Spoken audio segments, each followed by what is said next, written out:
The next piece of safety equipment I want to discuss is probably the most controversial one, and that is the blade guard itself. The blade guard is this plastic piece here, and it just keeps your hands from contacting the blade. It's not a guarantee because the blade guard is small and it's plastic and it's flimsy. And if I was to push on this or fall onto it, it could easily get pushed aside and the blade would cut right through it. But in general, it's a very good safety device. It keeps our hands from contacting that blade. It gives us a physical barrier to get into the blade, and therefore it's a very, very useful piece of safety equipment. Now, whenever I teach a class on woodworking, I always ask the students, how many of you have table saws at your house? And invariably, a few hands go up. Anywhere from probably 5 to 8 or 10 kids usually have a table saw at their house. Now, they're typically not going to have a cabinet saw. They're going to typically have one of these portable contractor saws for a job site. And one of the first things that people do whenever they get a saw is they take these plastic guards and they throw them in the garbage. I highly recommend against that. It kind of got into fashion from 20, 30 years ago when the blade guards were made very cheap and they were very difficult to use. But through the years, the engineers have perfected the designs and they've made them a lot simpler to use, a lot easier to use, and a lot more pleasurable to use. And back in the day, people made the argument that, you know, it's just more dangerous having this clunky thing that doesn't work very well on my table saw. And that might have been true back in the day. But nowadays, pretty much every saw has this thing figured out, at least to some extent. And I highly recommend keeping this on the saw. I know lots of people take these guards off the saw. It's the first thing they do. If you watch all these experts on YouTube, you'll see them cutting without blade guards on. And they'll always claim, oh, it's for visual clarity. I want the viewer to be able to see what's going on. Okay, and that's kind of their excuse for getting around having a blade guard on. But I like to tell every class this. As a woodworking aficionado, as somebody who's been in it for 20 plus years, as a teacher of shop classes, and as a member of professional organizations for woodworking, I've encountered a lot of people that have had accidents on equipment. Lots of them. Probably at least 36 people, somewhere around there, 30, 36, 40 people I've encountered, and I always ask them what happened. Whenever they have an injury, I always ask, how did they get it?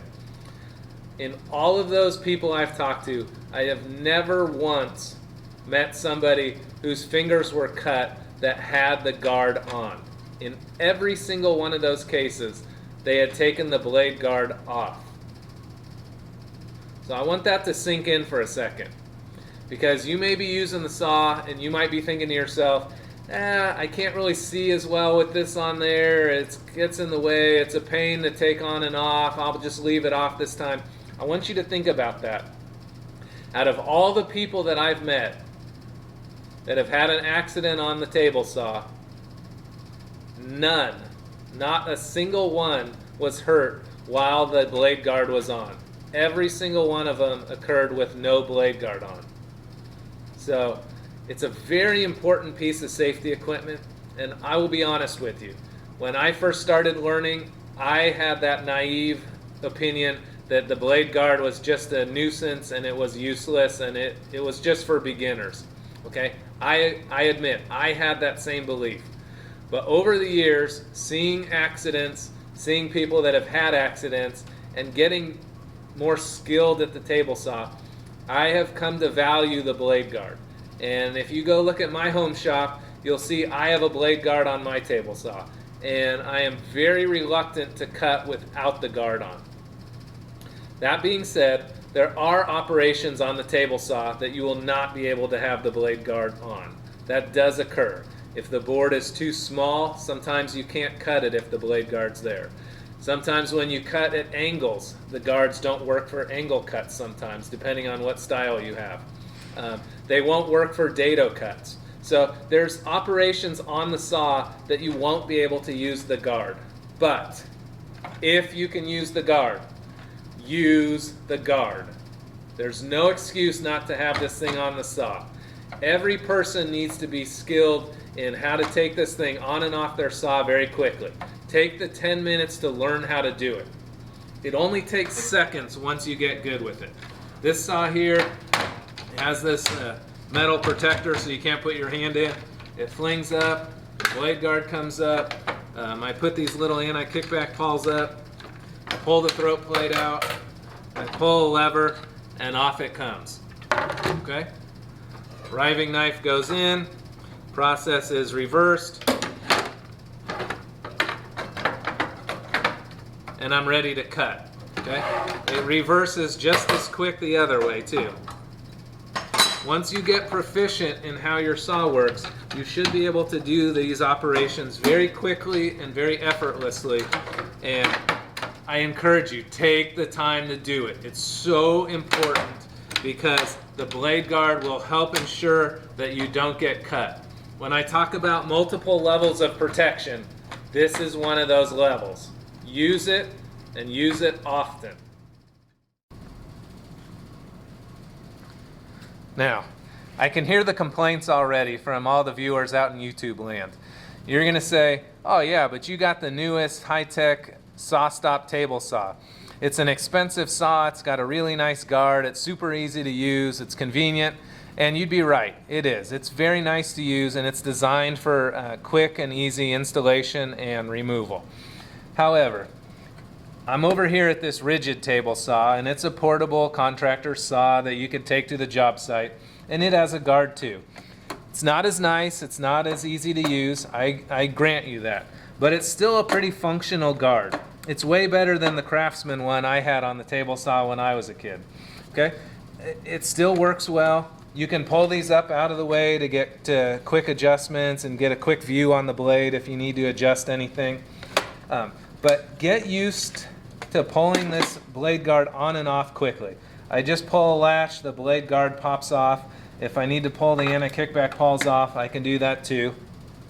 And this saw is pretty quick and easy to do it, but every saw is going to be relatively easy. It just takes a little amount of practice getting good at the skills to use it. So take the time to get good so that you aren't tempted to say to yourself, you know I should put the guard on, but I just need to make this and it's kind of a pain in the neck and I'll just skip it this one time. You can't skip it. You need to be skilled enough to where that is not a temptation, that you can just automatically put it on without thinking.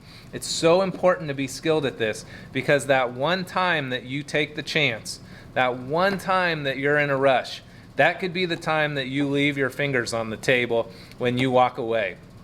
And that is something that must be avoided at all costs. So please, don't put your body at risk. Put these guards on. I know you're going to be tempted not to.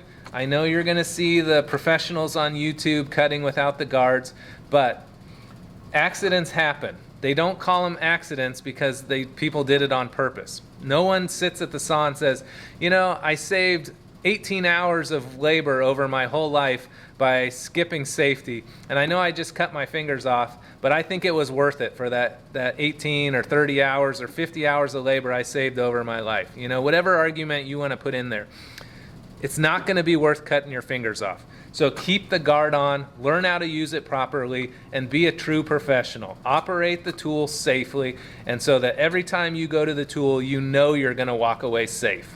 Okay? That's a true professional.